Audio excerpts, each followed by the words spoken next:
We have another React Andy for lunch break today, which is a channel that has been suggested to me countless times at this point, and we've watched a couple of their videos before, and they're always kind of fun to look at because they do kind of look at certain aspects of trading card games in a perspective from a perspective of different card games, which I find fun, and that is of course Soda TCG. And today we're taking a look at Floodgates in different card games, which I find interesting because I know that we as a Yu-Gi-Oh community hate Floodgates, but I wonder how, like, for some other card games. I mean, I'm seeing Loethep over here, and I'm already scared as someone who played Hearthstone back in the day as well. So yeah, we'll go in and see what this is all about. This is my video about how good Floodgates are in every card game. So Floodgates, for players who don't know, a Floodgate is effective. The thing is, like, there's no way Floodgates are not good in any card game. It's just whether they exist or not, and how people deal with them, and whether people like them or not. A card which stops you as the opponent being able to do something. Typically, there are either permanent effects for Floodgates, such as Blood Moon or Mystic Mine, and there are also effects which are more...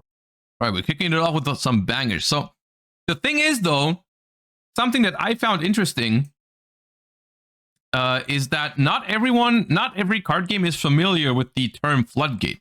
At least, I mean, I'm basing this off of my interaction with one Magic player, which is Carl from Card Market, who I tried to explain the term Floodgate to because he didn't know what a Floodgate was. Because they obviously have it in Magic, they just call it other names. Colloquially known as stun effects, which also serve as a softer form as a Floodgate, such as a silence or as a dimensional shifter, which both have effects which stop your opponent from being able to do something, but only for a single turn, meaning that they only disable your opponent for a limited amount of time. Almost every game will have some sort of effect which stops your opponent from casting spells or activating abilities in some way. These effects help keep extremely powerful decks under control, especially combo decks, which focus a lot on performing many actions in one turn. A card like Rule of Law specifically rules out your opponent's ability to cast more than one spell each turn, massively hindering them if they want to combo off with many cards. Effects like these are oftentimes hated, as for example, Yu-Gi-Oh's Vanity's Emptiness is a super powerful lock piece, stopping your opponent from being able to special summon any monsters after it is activated, commonly hated as it completely disables your ability to do almost anything. A card like Loethep from Hearthstone or Badoo from Pokémon both have effects which disable your opponent's abilities to use spells or item cards, which can severely hinder your opponent even if it's only temporarily, making these very... That's the thing with Floodgates, quote unquote. Traditionally, when we mean a Floodgate, we do mean a continuous card that sticks around forever. Like a permanent effect that will stop someone from playing the game or doing a certain thing. Over the course of Yu-Gi-Oh's history, I would argue, from the perspective of a Yu-Gi-Oh player, we've reached the point where what we call lingering Floodgate, or what they call temporary effect, you know, like something like Dimensional Barrier or Dimension Shifter, that only stops your opponent from doing something for a turn, right? It does depend on what kind of game you're playing. I personally find the ones that are permanent always cringe, but I do find the ones that just skip a turn. It depends on how fast your game is. In Yu-Gi-Oh's context, I think, like, because the game has gotten so fast and a singular turn can mean everything, I find it, I find it almost the same thing. Like, whether you're activating Skill Drain or you're activating Dimension Shifter, in most cases is the same thing. Like, you're stopping someone to play the game for a turn is essentially like stopping them for the rest of the game. So but in other games, I think it's different. Like, I think, for example, Loethep in Hearthstone was really powerful, but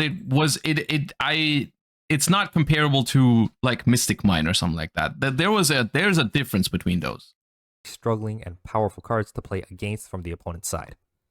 So in this video, I want to answer how good are these type of effects in each of the different card games, and what are the most powerful players for each of these card games in terms of Floodgate effects.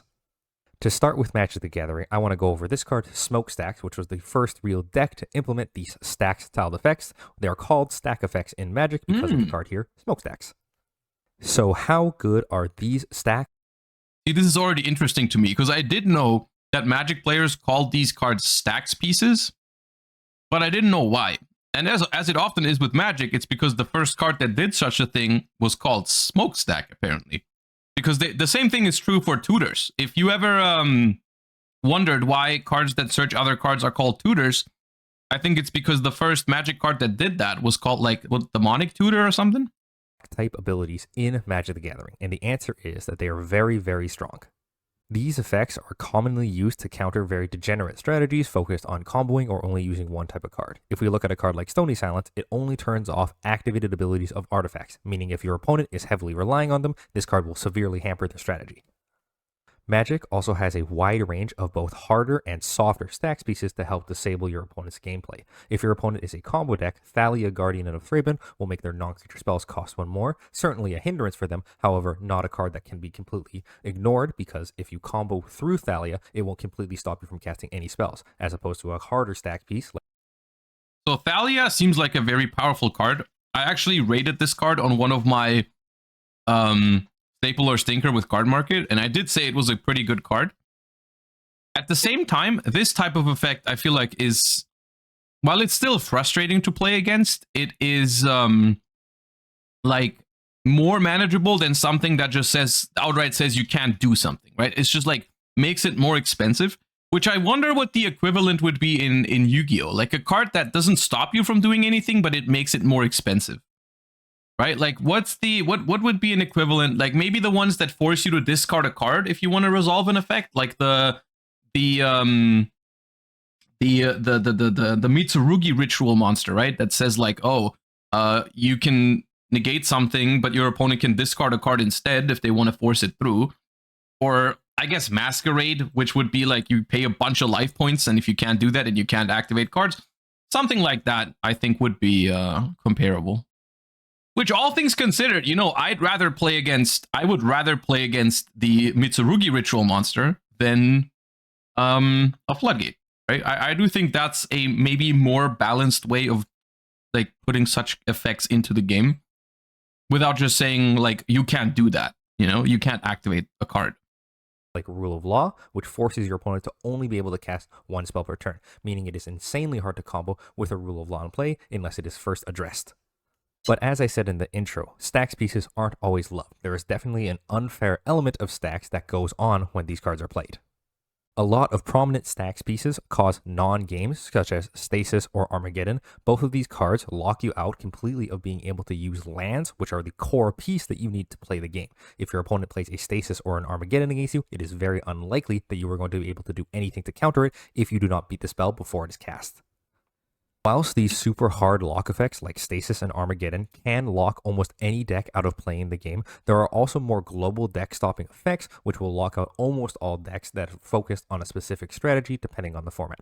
A card like Trinisphere or Chalice of the Void are both cards that are very prominent in the Legacy format, where most of the cards cost 0. Why do they call Heavy Storm a stack? I mean, no, right? You're referring to Armageddon, which just destroys all lands. Only because the lands are positioned where the spell traps go in Yu-Gi-Oh! Does not mean that's the same thing, right? The lands are your resource to play cards. So if you destroy all, like, the way you would probably play Armageddon is like make a board and then destroy everyone's lands, so only you have cards on the field and they basically can't play any cards, right? Like, which is super toxic, which is a funny thing that happens when you look at cards that are supposed to be symmetrical. Like, oh, Armageddon is a fair card because it does the same thing for everyone. The problem is that symmetrical effects are usually the ones that are the least symmetrical, because the player using them gets to decide it when they do it, and it's just the kind of thing where like, oh, skill drain is symmetrical, so it's fine. But in reality, it's just like, oh, you make a board, and then you flip skill drain behind it, and your opponent can't do anything to your cards. It's the same kind of thing with like Vanity's Emptiness or something, right? You just like summon a big monster, so you have a board presence, and then you prevent your opponent from making a board presence, even though your Floodgate is technically symmetrical. Doesn't matter. And then also sometimes it already starts in deck building, where you just put a whole bunch of stuff into your deck that doesn't special summon to begin with, so it's never symmetrical, right? Like a Fossil Dyna is never symmetrical because it's only in decks that don't really special summon in like the stun decks. Or 1 mana. In this way, cards like Trinisphere and Chalice of the Void both catch out unfair combo decks, which chain multiple spells together in one turn, either countering them or making them cost additional mana and being unable to cast them. However, it also has the side effect of hosing a lot of normal decks that simply play a lot of cheap spells and have that be a core part of their strategy. Either way, these cards will blank you, meaning that they both hurt the unfair decks and the fair decks equally. All around, this feels really bad, both to play against as the player who cannot cast anything, but it is also very unsatisfying as the player winning, as you don't really have to do anything anymore to beat your opponent. See this? This is something I would have agreed with. Hold up. I personally agree with this, right? I personally don't feel like it's rewarding to win with a Floodgate a lot of the times, but this is something where I think this is very, very subjective. Like, there's a lot of people that really enjoy the despair in your opponent's eyes when you flip a Floodgate and they just can't play the game. And so I 100% agree it's not fun to play against Floodgates, but I do think in certain moments, you know, it's... And look, I've been there. I've activated There Can Be Only One when my opponent was trying to do a Tenpai combo. Look, I get it, man. People are trying to win, and when your opponent is trying to do something really, really powerful, and you just activate one of them things, like I get it. And that's why ultimately it's not on the player. Like, don't blame the players for playing stun. You know, like don't blame the players for playing Floodgates when the game gives it to them. You know, it is a feasible and strong way to play the game. You know, like they got those cards available to themselves and they're powerful, so people are going to use them.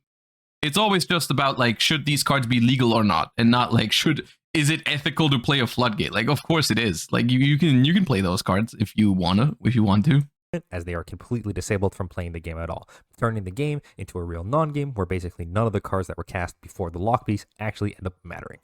Now for Yugioh. Now Yugioh has plenty of Floodgate effects, like we can see here with Imperial Order. It negates all spell effects on the field once flipped up. Commonly, these are all placed on trap cards as well. These are where you're usually going to see Floodgate style effects. So how good are the Floodgate cards in Yugioh? The answer is that they are insanely broken. Yugioh has Floodgate effects since the very dawn of the game. They're as old as the game itself, with a card like Jinzo here turning off all trap cards, very iconic card, and a very Floodgatey effect to have. One of the reasons that the Floodgates are so broken in Yugioh, though, is that they usually gain massively as the power level of the game has increased over the years. A card like Vanity's Emptiness used to be a specific hate card that you would use to target special summoning strategies. Over the years has become completely untenable as special summoning becomes more and more prevalent to every single deck in the whole game. A card like Mystic Mine, when on release, was more or less just a strategy for stall decks to try to keep your opponent from being able to attack you or activate abilities, can become an even more potent effect as turning off all abilities becomes even more relevant as the cards in Yu-Gi-Oh! Become more. I think with Mystic Mine, I think with both Emptiness and Mystic Mine, I kind of disagree. I think both of these cards were always problematic. I think it just took a moment for people to realize how exactly to use them. Like Vanity's Emptiness was... It just took a while for it to be discovered. And the same is true for like Mystic Mine, I think. Where like there was like when Mystic Mine came out, there was immediately Mystic Mine Stun. And it just took a moment until people realized, hey, we can put Mystic Mine in basically everything, right? And that's when it like got crazy. The thing with Yu-Gi-Oh! Is that these days it's just a lot of stuff is happening in one turn, so if you can stop your opponent from doing their thing, these cards are super, super broken. And another thing about Yu-Gi-Oh! That has changed is general. I think it's genuinely an argument in this discussion, is that people don't have a lot of answers to these cards anymore, generally. Like, if you look at a card like maybe Royal Decree or Royal Oppression in something like Edison format, it's like both of those cards are good in Edison format, and they are frustrating to play against sometimes because some decks lose to them harder than others, but most decks have a certain number of outs in their deck. And of course, if a card requires your opponent to have an out in order to play the game, that is not a good trait. for that card. That is not a good thing. That is a negative about a card. You know, like if you can't call Royal Oppression a healthy card because your opponent needs, like, can have an out to it. That's never a good reasoning. But if you're playing them in a format where people have outs, at least they're not always auto win. Which over the course of Yu-Gi-Oh's history, like, it has evolved into a game where trap cards are not very good anymore, generally. And most decks will not fully rely on trap cards, or most decks rather just rely on everything but trap cards to win games, which as a result has made it so that people generally are not very advised to play spell and trap removal in their main deck. You know, cards like Mystical Space Typhoon, that have, like, Mystical Space Typhoon has always been a staple, like in pre-2010 Yu-Gi-Oh! And then later on, cards like Twin Twister or Cosmic Cyclone were pretty heavily played Yu-Gi-Oh! Cards. And now they only see very, very niche play occasionally in a format where just there happens to be a certain field spell card that you really want to get rid of or something like that. Like Cosmic Cyclone seeing a little boost in play when, like, Fire King Island was a thing. But generally, you will not really play spell trap removal in modern Yu-Gi-Oh! Simply because there is not many decks that actually have spell traps that are worth getting rid of. And so that, as a result, makes it so that if there is a floodgate that people can play, whenever they have it, your opponent most likely just does not play an out in their deck. So instead of having like a 60% chance to win off of it if they didn't draw any of their Cosmic Cyclones or something, you just have a 100% win rate, essentially, because they won't play those cards. Even cards like Harpy's Feather Duster don't really see play in modern Yu-Gi-Oh! Outside of dedicated going second decks. That's how bad trap cards generally are. That's not true, though. Okay, what about what I just said was not true? How many times you see, like, Cosmic Cyclones in main decks in modern Yu-Gi-Oh! Generally? There needs to be very specific reasons to play Cosmic Cyclone. It just, generally, there's just better options against most of the meta decks. There's tons of cards to destroy that are problematic. Okay, why is no one playing Cosmic Cyclone then?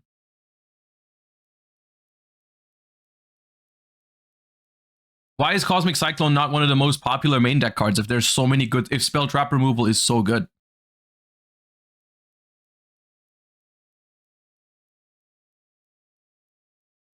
More and more powerful. These are some of the reasons why Yu-Gi-Oh's Floodgates are so broken and so powerful compared to any other card game on the market. This leads to Yu-Gi-Oh's Floodgates never really feeling fair in almost any context. These effects typically shut down entire decks by themselves. If we look at a card like Necro Valley here, it completely disables the effects of cards in graveyards, which can turn off a significant number of decks which rely on that zone. Another glaring issue with a lot of the floodgates in Yu-Gi-Oh! Is how they prevent the outs to their own floodgate. A card like the barrier statues, which would normally be easy to deal with, have an ability which stops special summoning, meaning that if you needed to special summon a monster to attack over the barrier statue, you can simply not do that, as the barrier statue protects itself from abilities that would destroy it. The core issue for floodgates in Yu-Gi-Oh! That I always come back to is that even the more fair feeling floodgate effects tend to not feel good even when they are powerful and feel more fair. A card like Royal Decree negates all other trap cards, which and this is a general problem with floodgates, is that I don't think you can design a fair floodgate that people will play, generally. Because if a floodgate is fair, people won't play it, because then it's gonna suck. What's the point of a card that says your opponent can't play, but here's a loophole that lets him out it? Which is what it should be like, but it just generally doesn't happen, because why would anyone play it? Because the funny thing is, we have those cards. Those cards exist. We have floodgates that people deem more fair. Like, I don't know, there's like I don't know, the summon breaker or whatever it's called, like some random field spell or continuous spell that says, like, after the 4th summon of a main phase, the turn ends or something like that. Like, those cards, people just don't play them because they are not powerful enough. And that is giga annoying, because it basically means, like, if they want to make a floodgate, they have to make it game ending. Otherwise, people won't play them. To which I say, just don't make Floodgates. Like, simply don't make Floodgates. Or, because you are mentioning a couple of cards like Rairautari, the Ritual Beast, right? Which just says like, oh, your opponent cannot tribute for card effects, which stops very few things. So in that sense, it is a very niche and random and not super important and impactful Floodgate. But that's the thing is, no one plays it for that effect. If that was the only effect on that card, no one would bat an eye at it. No one would ever play Rairautari if that was its main effect. Like, that is like a side sentence. That's like the third effect on a card with two other really powerful effects. Which I guess is sometimes fine. Like, I guess you could give some very niche, small, continuous effects to monsters if that's not the main reason to play them. But generally, if you're making a card like Barrier Statues with just one line of text on it, where its main point is to be a Floodgate, that card is either going to be broken or not played at all. There is no in between. You're never going to play Barrier Statue of the Stormwinds against a deck that has like 50% wins, so it can out it most of the time. Like, that is just not happening. Like, in a format where there's a lot of wind decks, people aren't going to be playing Barrier Statue of the Stormwinds. Naturally, because players want to win, they're always going to play the Barrier Statue that beats most of the format, right? That's why, like, the Barrier Statues in Master Duel, in the stun deck, they also rotate, you know? Like, they maybe they used to play the Fire Barrier Statue, but now that Tenpai is a thing and Snake Eyes is a thing, they never play that anymore. Now they play, like, the Earth one. And if there's, like, a super good light deck in the format, they're not going to play the Light Barrier Statue. Like, it's because the player always has the choice. There's so many tools and so many Floodgates available. They will always, of course, choose the one that's the most toxic, because that's the one that wins the most. Which is why you should just not make those cards to begin with, because people are not going to use them in a fair context. Because why would they? As a trap card, you should be able to stop other trap cards. However, this card leads to one or two feeling scenarios. Either you activate the Royal Decree, completely blows out your opponent and feels dominant, or you have Royal Decree, it either doesn't do what you want it to do because your opponent doesn't have the trap card that you need to disable, or it is simply too weak, meaning that you feel bad having it. There's really no place where you can put a trap card like Royal Decree in your game where it feels good for both the player and the opponent.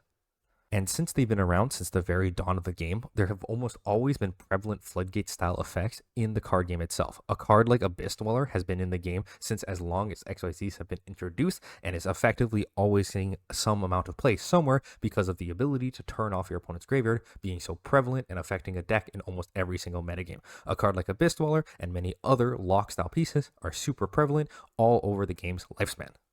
Now for Hearthstone. So Hearthstone doesn't typically have as many hard style Floodgate effects, and typically Hearthstone wants you to be able to play your spells even if they're at a much increased cost. So a card like Cold Feet here, which in other card games may lock your opponent out of minions for a whole turn, simply makes the enemy minions cost 5 more, making them extremely hard to cast as opposed to completely incastable. So how good are these Floodgate style effects in Hearthstone? Typically, they tend to be pretty bad and not see a ton of play. If we look at a common card like Curse of Flesh here, which turns your opponent's minions into health costs instead of mana, this is a way to effectively stop your opponent from being able to play cards if they only have a low amount of health. However, this cost is extremely hard to do on a 1-mana Warlock spell, as you probably need to play it in the late game when you've already attacked them for enough damage, so that way their life total is... I mean, from my somewhat limited experience with Hearthstone, I think these cards are good in niche scenarios, which is at, like, you want to stop your opponent's combos on very crucial turns, which is basically what Lotheb did back in the day. It just bought you an extra turn against, like, spell heavy combo decks, or stopped them from specifically board clearing you on that next turn. And so I think it's just format dependent in Hearthstone, but generally this game is a little slower and more like turn to turn based. That as long as there's just, you know, your opponent's next turn is slightly worse, investing a card for that and some mana for it is usually not great. And then even at that point, it could still be considered an upside to have your minions cost health instead of mana. A card like Resilience Aura seems like it would be the kind of effect that can easily shut down combo decks on its own, making your opponent's spells cost more. But in a game like Hearthstone, where minions are typically used for combat and are generally what you want to be... Lotheb was only good because it was also a strong threat. That's another thing. Like, Lotheb at the time was a 5-mana 5/5, which was not bad. Obviously, it was not, like, good stat line for that, but, like, with 5/5 for 5 with a bonus is what made it good enough, for sure, yeah. If it's just a spell and you go strictly -1 for it, the card is worse. In that sense, yeah, for sure. focusing on. Another thing that's worth mentioning for Hearthstone is I know they have a card called Elite, like the ETC Band Manager or whatever, which is a 4/4 for 4 mana that allows you to put 3 cards into its card pool essentially, and you get one of them if you play it, and those cards are not in your deck. So you can put more situational cards into that card's card pool to counter a specific deck. So it basically means you're never going to draw it, but you can pick it up whenever you play the ETC. At least that was a thing when I played last time. During the course of the game for interacting with your opponent, cards like Resilience Aura, Curse of Flesh, Cold Feet don't really have much of a home to fit in to stop your opponent's deck. Sure, they can be useful from time to time, but in the vast majority of the games, these cards simply feel like dead weight. In Hearthstone, you're going to see a lot more of discounting the cost of your own cards rather than increasing the cost of your opponent's cards, as it feels a lot better as the player to get a discount on a card you can play earlier rather than forcing your opponent to wait to play their spells, which is something almost no player wants to do. If you're going to have interaction with your opponent in Hearthstone, it is typically going to be through the aforementioned minion combat, or it's going to be also discovering is a thing in Hearthstone that we don't have in any other card game, where like the card could just randomly generate one of these cards in a moment where it is good. Secrets to interact with your opponent, like Counterspell here, for example, which counters your opponent's spell when they cast it. Because you have no control over how to trigger Counterspell, it makes an interesting decision for your opponent for what to trigger the Counterspell. I mean, Counterspell is also just not a floodgate, right? Counterspell is just basically Solemn Judgment that you cannot choose when to activate. So like that is not a floodgate at all. With, and as you the player, you can see interesting interactions with the way the counterspell is used on which specific turn and which way you play it. While most of the examples I used previously are bad, there are some good examples of floodgate effects in Hearthstone, but the problem is when they're good, they still end up causing problems in the game.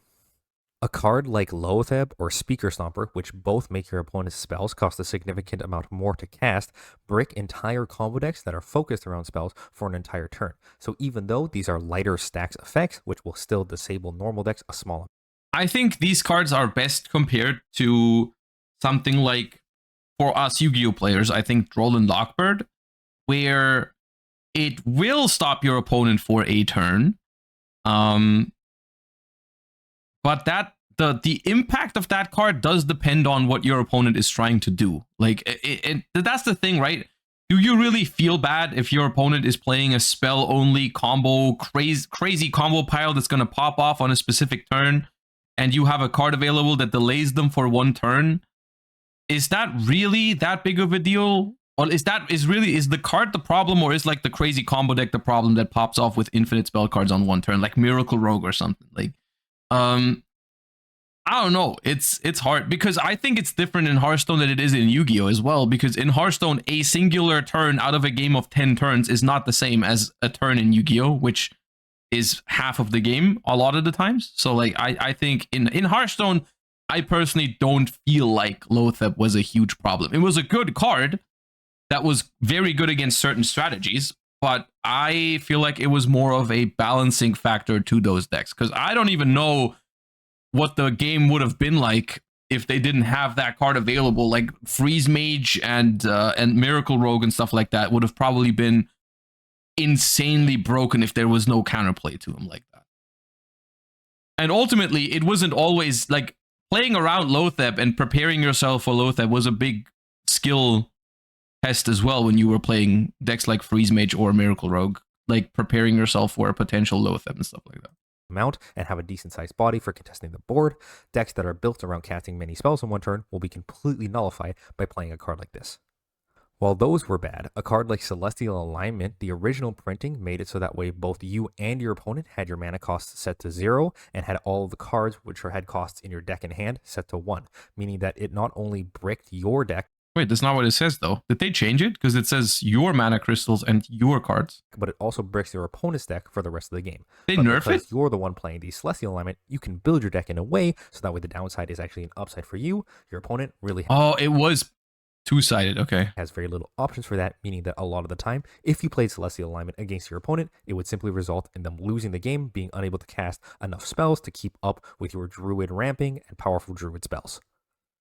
And the most obvious harped on example of a floodgate which completely bricks your opponent out of the game would definitely be the original printing of Reno Lone Ranger. This effect, only removing enemy minions from the game, is massively toned down from the original 8-mana version of Reno, which stopped your opponent from being able to play minions up to one minion for the Yeah. It was like a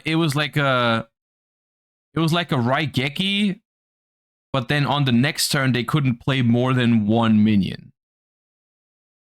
That was in the game when I played last time, which has been like at least 1 or 2 years ago at this point. But it was also 8 mana, I think. Turn that you've played Reno. Yeah, it's like Raigeki and summon limit for 1 turn. Meaning that by playing Reno down, it completely stops any form of counterplay your opponent can do, as they cannot simply build a board to contest whatever you want to do on your turn. This way, Reno is the hardest floodgate that Hearthstone has ever seen, stopping your opponent from playing up to 6 additional minions if they could. This type of effect is very... But that's the thing.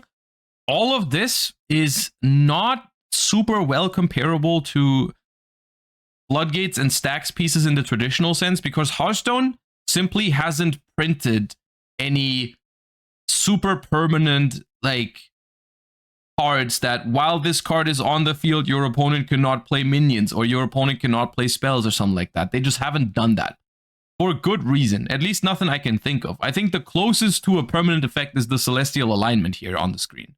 But there is no Hearthstone equivalent to Skill Drain or Macrocosmos or whatever. It's always just they have a lot of cards that are kind of like Dimensional Barrier or Droll and Lockbird, like a 1-turn skip, but nothing super permanent. Toxic, and the reason why Reno was absolutely butchered and nerfed into the ground, where he cost the maximum. Yeah, and the only one that is really permanent, they did nerf. So and doesn't even have the initial lock effect that he had when he was printed. It's interesting to me. It's weird. It's almost like it's possible to not make those cards. That in a game like Yu-Gi-Oh, where lock effects are very common and have been seen since the start of the game, they are not afraid to print additional versions of those effects for we're afraid, trust me. To play with. We're afraid. However, when you have a game like Hearthstone that hasn't had any of these effects, a card like Reno Lone Ranger coming out and introducing a super powerful effect to the game massively upsets balance and is forced to be nerfed over and over again until ultimately the designers decide that this effect simply can't exist in the game as it is way too strong. And finally, now for Pokemon. So Pokemon has plenty of effects that are similar to Floodgates, such as Ironthorn EX. Well, when I think of Pokemon, I think and Floodgate, I think of Garbodor. Which is you're gonna call me old for that, but that's simply the only time I really played the Pokemon TCG somewhat actively for like a couple months. That was a thing in like 2014, I think, which was basically, I think Garbodor, what was it, Skill Drain? I think Garbodor was Skill Drain. It said something like, if it has a tool attached to it, I think every other like Pokemon has no ability or something like that. I think that was what it did. This ability to shut off all abilities of your opponent's rule box Pokemon that aren't future Pokemon, such as Ironthorn EX itself. Now my question is, how good are these Floodgate style effects in Pokemon? The answer is that they are huge menaces and very prevalent at all different levels. You know what's funny? They're using different wording for it, but literally for every single card game, and that's the good thing about this, is like for every single card game, we do reach the conclusion that this shit is not fun. This is not a good thing. Of play. A card like Ironthorn EX or Klefki here with this mischievous lock ability, while sitting in the active zone, can completely disable all of your opponent's abilities, making them stop entire strategies by themselves if your strategy heavily relies on the ability of a basic or rule box Pokemon. These cards, along with other cards such as Mimikyu or Ogerpon Cornerstone Mask EX. Oh, this is a very common thing they have in Pokemon too. They have a lot of the times in almost every single format that has those sort of special Pokemon, whether it's EX, GX, or V, or VMAX, or whatever, V-Star. They always have these kind of Pokemon that just say like, hey, I can't be damaged by a Pokemon EX or a Pokemon V. Which is like, if a deck only relies on those as attackers, you just cannot beat those Pokemon. All staples. Stopping your opponent from being able to do functionally anything is a great way to draw your opponent very slowly out of cards in their deck. The Pokemon Company has to keep these effects very, very hamstringed, as all of these Pokemon can only work when they are in the active slot. Otherwise, disabling your opponent's abilities from any other position would lead to many, many games where if your opponent's deck is focused on EX or V Pokemon or Pokemon with abilities, they would simply not be able to play if you ever drew the Pokemon and were able to place it onto your bench. Even so, these cards still lead to tons of non-games where you set up your Mimikyu or your Cornerstone Ogerpon, and then your opponent simply can't do anything to break through as their deck. Yeah, this is the sort of thing that literally you have to respect this sort of stuff in deck building, or you have to expect just simply losing to it if it happens to you, essentially, right? It's like, if you put an alternative attacker into your deck that is not a Pokemon EX or a Pokemon V, then you can deal with your opponent playing Mimikyu. If you don't put it in the deck, then you don't have a chance, right? So like that's as simple as it is, which is on the one hand, you know, you can deal with it. On the other hand, it's still kind of cringe that it's forcing you to do that. Otherwise, you just can't play.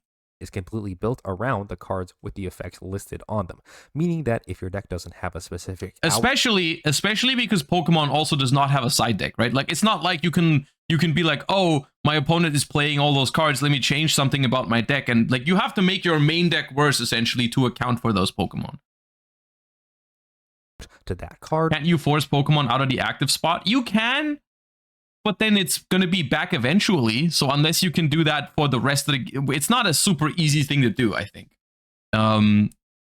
Like, you can't do that often enough, I think, to win a game off of it consistently. Well, I mean, sometimes you can, but like... or some way to get around it, you will have no way to win the game and can functionally concede, as you have no way to stop your mill opponent from just sitting on you until you're dead. But the locks I showed previously are pretty specific to different decks that don't have an out for that kind of card. An item lock is a much more generic ability because all decks in Pokemon are reliant on item cards to function. In my opinion, these are the absolute bane of any interactive gameplay you can have with your opponent, as stopping your opponent from using... They are very notorious for having this like every other format. There's like an item lock, I think. Like, item lock was already a thing when I played it back in the day sometimes. And I think it still is. They just printed on new Pokemon. Like first there was like, I think it's like a Vileplume card. Then there's a Seismitoad, and now there's like a Badoo that they had in the thumbnail. Item cards massively hinders any deck in the entire game's setup. A card like Seismitoad EX or the recently released Badoo are super easy to use to pull ahead of your opponent into... So it's just basically a very low damage attack that says next turn, no items.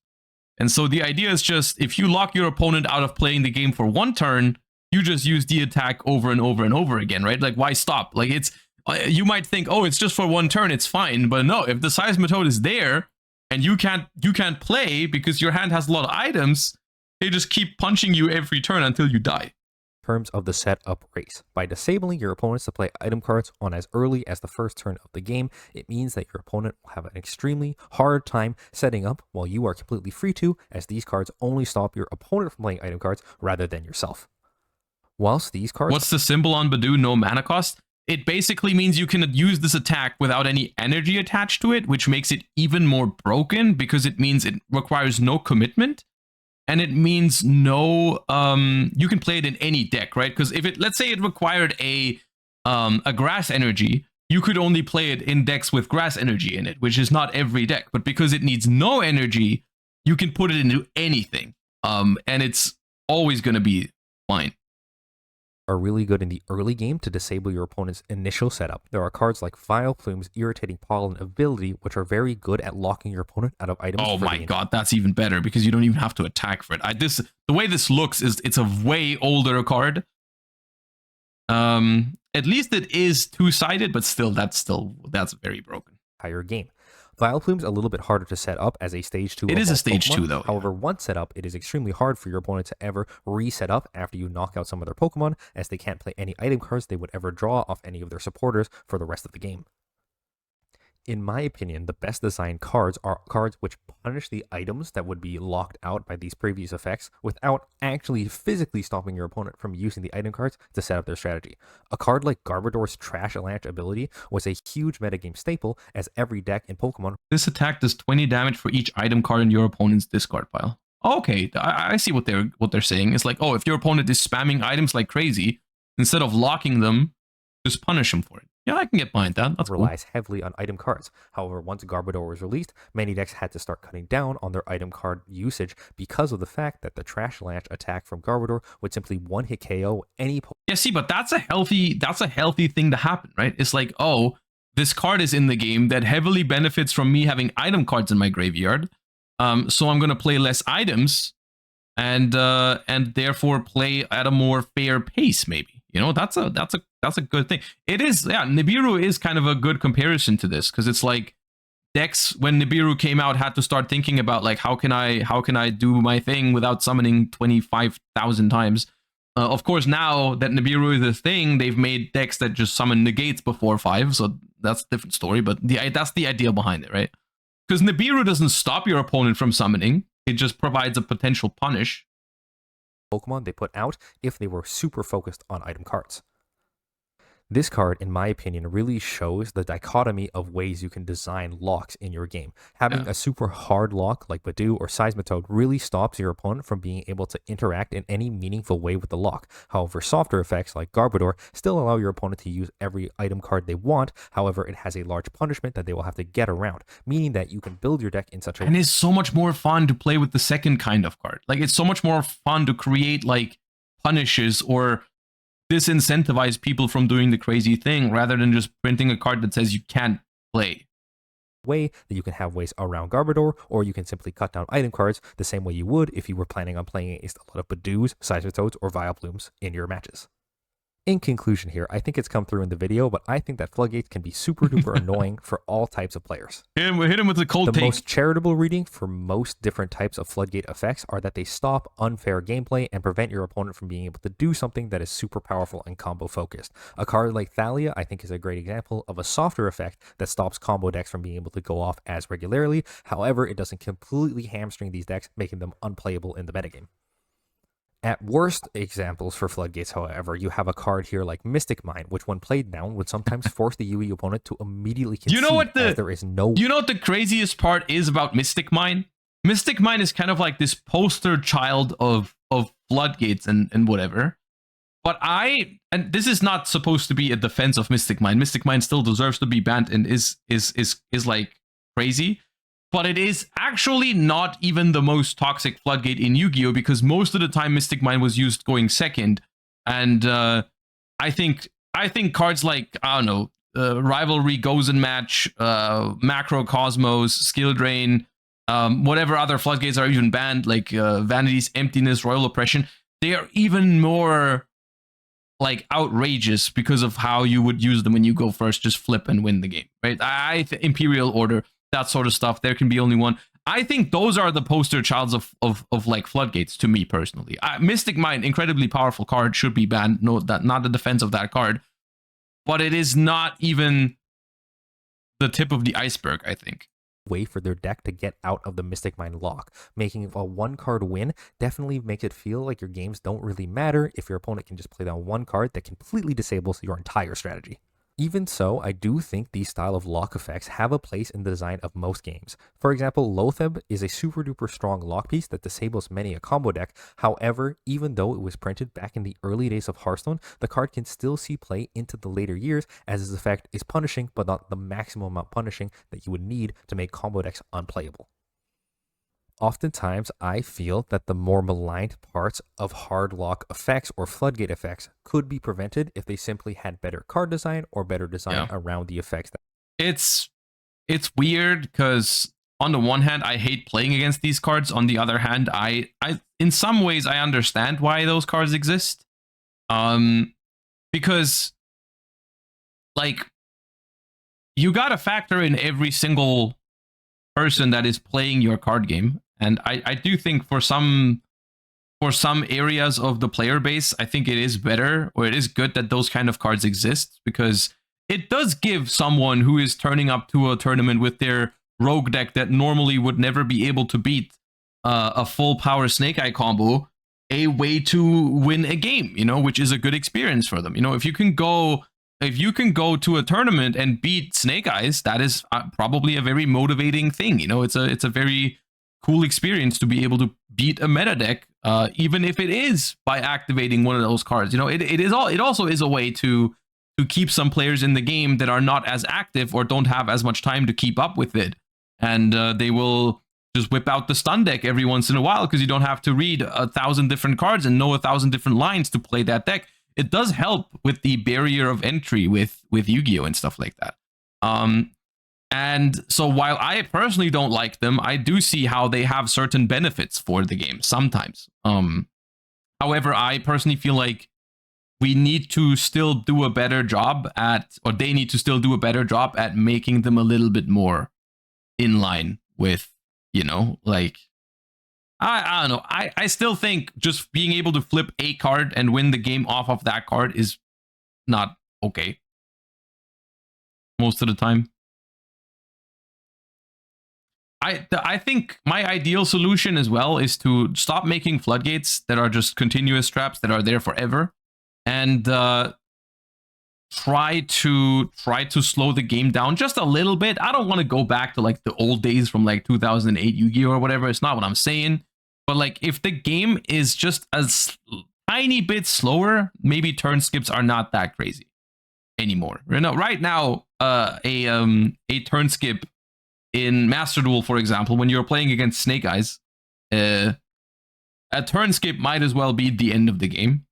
Like a dimension shifter, and then your opponent just murders you, right? Like that's just not in line of what I think is fine. Because you think of Dimensional Barrier, for example. Dimensional Barrier is one of the most hated trap cards, I think, in modern Yu-Gi-Oh! When it came out, it was just powerful.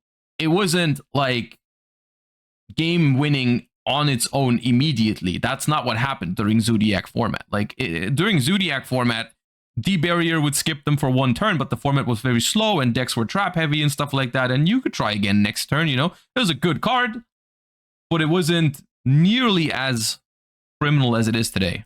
That are present. A card like Garbodor's Trash Launch Attack. I'm not saying it wasn't annoying. I'm just saying it didn't end the game immediately, which it most of the time did not. Building of other decks, effectively forming the same function as a lock piece would, without having such a harsh punishment in the games where you do end up playing against a hard lock piece. And this is the conclusion that I feel like I really come to at the end of this video, is that lock effects should punish decks but not remove them altogether from the metagame. Lock effects like Vanity's Emptiness, which effectively have all reward and no downside as the player playing them, as you can flip up the Vanity's Emptiness on your opponent's turn, effectively disabling any of the downside for you, and then remove it on your turn, allowing you to special summon monsters, means that these type of effects really can't be healthy for your game, as they don't even function as lock for both players. They only function as a lock for your opponent, and effectively can give you a free win when flipped up. Maybe you do need to make like if you. Maybe a start would already be like, don't make continuous floodgates anymore. Only do things that last a turn, which is still bad, but not as bad as if it's forever. And attach like very heavy costs or conditions to it. Like, I don't know, if you had to discard like 2 cards to use Dimensional Barrier or something, maybe people would play it less often and it would not be as big of a deal sometimes. Because your opponent is like, going -3 to lock you out of your extra deck or something for a turn. A card like Seismitoad Quaking Punch Attack definitely leaves your opponent with almost no meaningful options, especially when activated on the earliest turns of the game. Pokemon had to make many rules changes to even allow an attack like Quaking Punch to exist in the game, because if your opponent could activate it on turn 1, it could completely disable you for literally the entire game from playing any item cards. Having no options in a game like that certainly makes it feel like it didn't matter what you had on your side of the board, as if your opponent has the Seismitoad EX, the double colorless energy, and the attack of Quaking Punch right away, there's almost nothing you could ever do to stop them. Oh, Tyrant's Tirade? I mean, in a way, yes, but Tyrant's Tirade is still forever, right? And so I don't like that about it. But you will still notice how Tyrant's Tirade has seen, in comparison to Rivalry of the Warlords or Skill Drain or something, Tyrant's Tirade has seen like 0.001% of the play of those cards.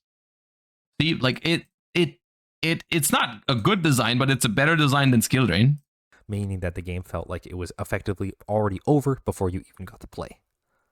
A better example, I think, is a card like Blood Moon. Even though this card can definitely disable many decks and lead to you not having options for play, it has options built into it to circumvent the ability of Blood Moon. Non-basic lands are cards you can simply either run more of in your deck or run more ways to get to in your deck. Not to mention that Blood Moon is also Bist du da? counteracted by playing decks that need mountains in the first place. Having these options built into the card to circumvent it really